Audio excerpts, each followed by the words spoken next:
Good afternoon, I'm Sean Yao, and this is One News Now. Pag-asa is monitoring two low-pressure areas within the Philippine area of responsibility. Pag-asa estimates the first LPA at 300 kilometers south-southwest of Puerto Princesa City in Palawan, while the other LPA was spotted some 285 kilometers east-northeast of Surigao City. Both these weather disturbances are not expected to develop into tropical depressions within the next 24 hours. Nevertheless, moderate to heavy with at times intense rains can be expected over eastern and central Visayas and the Caraga region. Meanwhile, light to moderate with at times heavy rains will be experienced over Mimaropa, the Bicol region, the rest of the Visayas, and the rest of Mindanao. Now, aside from these LPAs, the effects of the La Nina and Amihan are also contributing to the bad weather. Ngayong buwan ng Enero, mas nakikita natin o mararanasin natin yung peak o kumbaga yung pinakamataas na epekto ng amihan. Kaya bukod sa malamig na temperatura na nararanasan natin sa iba't ibang mga lugar ay nagdudulot din ito ng mga pag-ulan. In other news, the Bank of the Philippine Islands has given its assurance that accounts of holders are secure and safe. In a Facebook post, BPI said that it is already working on correcting the duplicate transactions. The bank explained that holders may have a hard time accessing the BPI website due to the high volume of inquiries on its channels. The BPI update comes after duplicate posting of transactions occurred in several accounts of its users earlier today. Digital advocates group Digital Pinoy urges BPI to disclose if its system has been compromised. In an interview with Frontline sa Umaga, the group's national campaigner Ronald Gustillo said that the incident should serve as a wake-up call to BPI to improve its security system. He added that the banking giant should expedite the crediting back of funds to customers.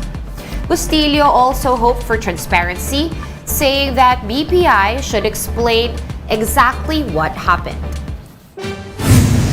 So, kailangan i-disclose ng BPI ano ba ang nangyari? Hindi ba na-compromise yung kanilang system or talaga bang nagkaroon lamang ng glitch? Yung isang dapat gawin ng BPI ngayon is i-secure yung accounts ng mga customers nila, and at the same time i-expedite nila yung pagke-credit back. And President Bongbong Marcos is set to meet with Chinese President Xi Jinping this afternoon to discuss trade and investments and to strengthen bilateral relations. Marian Enriquez with the story. President Bongbong Marcos and the rest of the Philippine delegation arrived in China at 6:10 p.m. on Tuesday. This is the president's first official foreign trip this year and his first state visit outside of ASEAN. Upon landing at the airport, officials and members of the media were taken to a hotel for rapid antigen tests. Security pins were also distributed to the whole delegation for access to events and activities. Marcos Jr. pushed through with his state visit to China despite growing concerns over COVID-19. Recall that China's healthcare system has been crippled with ballooning patients. In his departure speech, the president said that he will bring up political and security matters during the state visit. At 11 a.m. today, he will meet with Chairman of the Standing Committee of the National People's Congress, Li Zhanzu. Then in the afternoon, he will have bilateral meetings with Chinese Premier Li Keqiang and his counterpart Xi Jinping. I look forward to my meeting with President Xi as we work towards shifting the trajectory of our relations to a higher gear that would hopefully bring numerous prospects and abundant opportunities for the peace and development to the peoples of both our countries. The leaders are expected to sign more than 10 bilateral agreements on agriculture, commerce, among others. Apart from his cabinet, Marcos Jr. also included business leaders in his delegation. I hope to return home to the Philippines with a harvest of agreements and investments that will benefit our countrymen and further strengthen the foundation of our economic environment. After the series of meetings, the president and his delegates will attend a dinner banquet tonight. Marcos Jr., however, will not be able to meet the Filipino community in Beijing due to the COVID-19 situation in China. For News 5, Marian Enriquez, we are One News. One News Now will be back with more stories after this short break. Keep it here.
You're still watching One News Now. I'm Sean Yao. The Vatican is now preparing for the state funeral of Pope Benedict XVI, which is happening tomorrow. Benedict will have a papal funeral, but with some changes since he is not the sitting pope. According to the Vatican Press Office, the liturgical celebration will follow the model of a funeral service for a supreme pontiff. There will be no prayers offered by the representatives of the Diocese of Rome and Eastern Catholic churches. Pope Francis will be presiding over the funeral mass in St. Peter's Square. And Hollywood actor Jeremy Renner updates his fans with a photo after a snow plowing accident on New Year's Day. Renner took to Instagram to thank his fans about sending, quote, kind words while he is recovering. Publicist Samantha Mast earlier said that the actor is now in stable condition after undergoing surgery. She also said that Renner's family is grateful to the health workers and authorities who looked after him and to his fans for their support. And here at home, a quick look at today's other top stories. Over 6,000 individuals are reportedly affected by flash floods caused by incessant rains in several parts of Lanao del Norte. Of these, more than 500 families or almost 2,300 individuals are still in evacuation centers across 5 affected municipalities. 2 people drowned while 3 others were injured. President Bongbong Marcos has issued an executive order extending the temporary tariff reduction for pork, corn, rice, and coal. In his EO number 10, the president cites high inflation, expected global supply shortage, and a rise in international commodity prices for his decision. The health department says the XBB 1.5 subvariant of Omicron has not yet been detected in the Philippines. This subvariant has been the driver of COVID-19 cases in the United States, according to the Centers for Disease Control and Prevention. The DOH assures that they are continuously monitoring the possible entry of various COVID mutations in the country. And for more updates, visit News 5, The Philippine Star, and Business World online. Visit our website, onenews.ph, for more in-depth analysis. You can also catch One News on Signal Play. Register for a free account at www.signalplay.com and stream One News Live anytime, anywhere. I am Sean Yao. We are One News.